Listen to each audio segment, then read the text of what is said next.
Efek nggak enak badan jadi bangun kesiangan.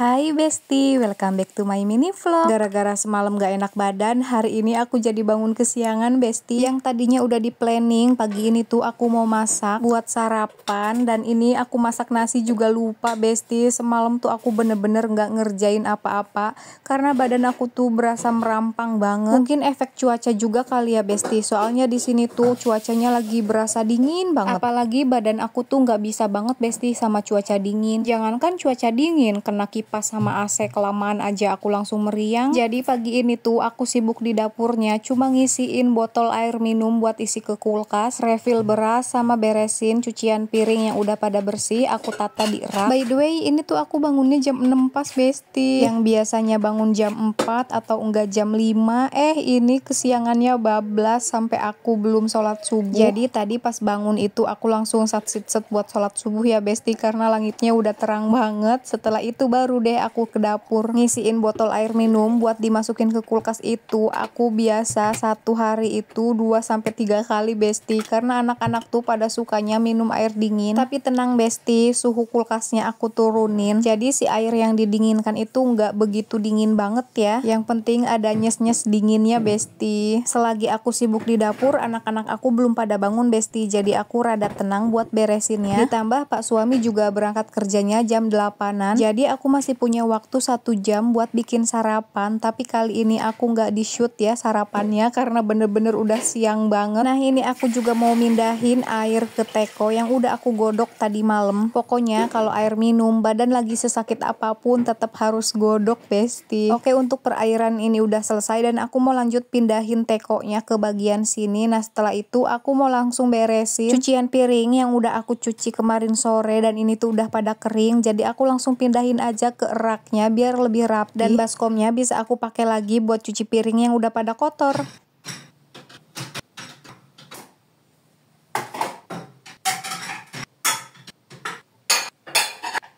Alhamdulillah piring-piring udah tertata dengan rapi. Selanjutnya aku mau rapihin nih tepak-tepak bekas bekal kakak Kiyomi ke sekolah. Dan untuk pertepakan aku susun di etalase dalam ya Besti. Kalian tahu Besti itu yang di dalam sepatu siapa aja? Oh tentunya itu sepatu suami semua Besti, keseluruhan. Dan itu ada nyempil sepatunya kakak Kiyomi. Jadi suami aku tuh ya punya sepatu yang satu buat hari Senin, satu buat hari Selasa, satunya lagi buat pergi, satunya lagi buat angkat-angkat barang di tempat kerjaannya. Pokoknya ada bagiannya masing-masing Besti, karena setiap kerjaan yang dia lakukan itu tergantung kenyamanan sepatunya Besti. Makanya ya sepatunya sebanyak itu, dan itu tuh alhamdulillahnya ori semua ya. Nah selanjutnya aku pindah ke bagian sini ya Besti. Aku mau refill beras, karena beras aku tuh udah tinggal dikit banget, dan alhamdulillah aku ada stok beras, jadi bisa langsung diisi ulang. Menurut kalian buat 4 orang itu ngabisin beras 10 kilo terhitungnya boros atau irit Besti? Kalau menurut aku sih irit ya Besti, soalnya kan Pak suami tuh kerja ya, jadi kalau makan di rumah tuh paling pagi sarapan sama malam doang, siangnya kan dia enggak.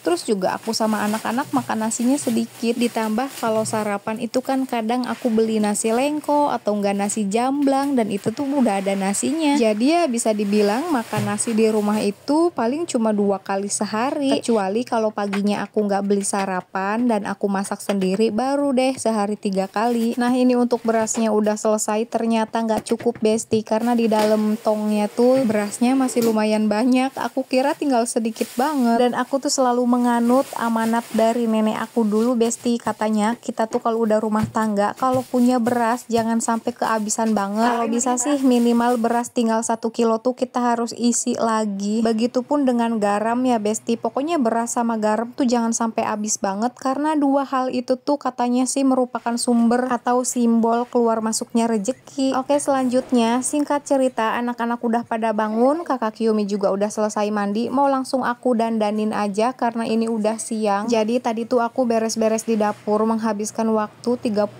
menit. Nah pas aku beresin dapur selesai, kakak Kiyomi bangun pas banget. Alhamdulillahnya tuh kakak Kiyomi udah bisa mandi sendiri Besti. Jadi pas begitu bangun tuh doi langsung masuk kamar mandi tanpa aku suruh, dan dia udah bersiap mandi, tinggal dipakein bajunya baru deh sama aku. Nah ini kakak Kiyomi request katanya pengen dikuncir 2 sama pakai bando. Jadi ya udah, karena ini juga udah siang banget, aku nggak bakal ngerekam mereka-reka rambutnya. Yang penting disisir, diikat rapih ya besti. Setiap pagi itu aku selalu excited buat dandanin rambutnya kakak Kiyomi besti, karena aku tuh dulu waktu kecil nggak ada yang iketin rambut aku, jadi paling diikat cuma satu doang, atau enggak dicepol, atau enggak ya udah diurai aja. Makanya begitu aku dikasih anak perempuan tuh, masya Allah aku bahagia banget karena aku bisa mengekspresikan diri aku di masa kecil dulu lewat anakku ya, kayak bando, kayak ikat rambut yang lucu-lucu selalu aku beli karena aku tuh pengen anak perempuan aku tuh terlihat rapi, terlihat cantik, nggak kayak emaknya dulu.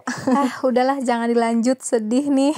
Balik lagi ke videonya besti. Nah ini aku lagi pakein rok sama gespernya ya besti. Untuk baju sih kakak Kiyomi pakai sendiri karena udah biasa, tapi kalau untuk rok dia belum bisa pakainya. Pokoknya setiap kakak Kiyomi mau sekolah dari ujung kepala sampai ujung kaki tuh mesti rapih banget besti. Aku nggak mau kakak Kiyomi sekolah dalam keadaan lusuh semales-malesnya aku, tapi kalau soal penampilan anak mah nomor satu ya. Nah ini udah rapih, sesi terakhir tinggal aku pakein parfum biar kakak Kiyomi tuh wangi ya besti. Dan setelah ini tinggal pakai sepatu aja, aku serahin aja ke kakak Kiyomi ya biar dia bisa pakai sepatu sendiri. Makasih yang udah ngikutin kegiatan aku hari ini. Sampai jumpa di video berikutnya. See you, dadah, bye bye.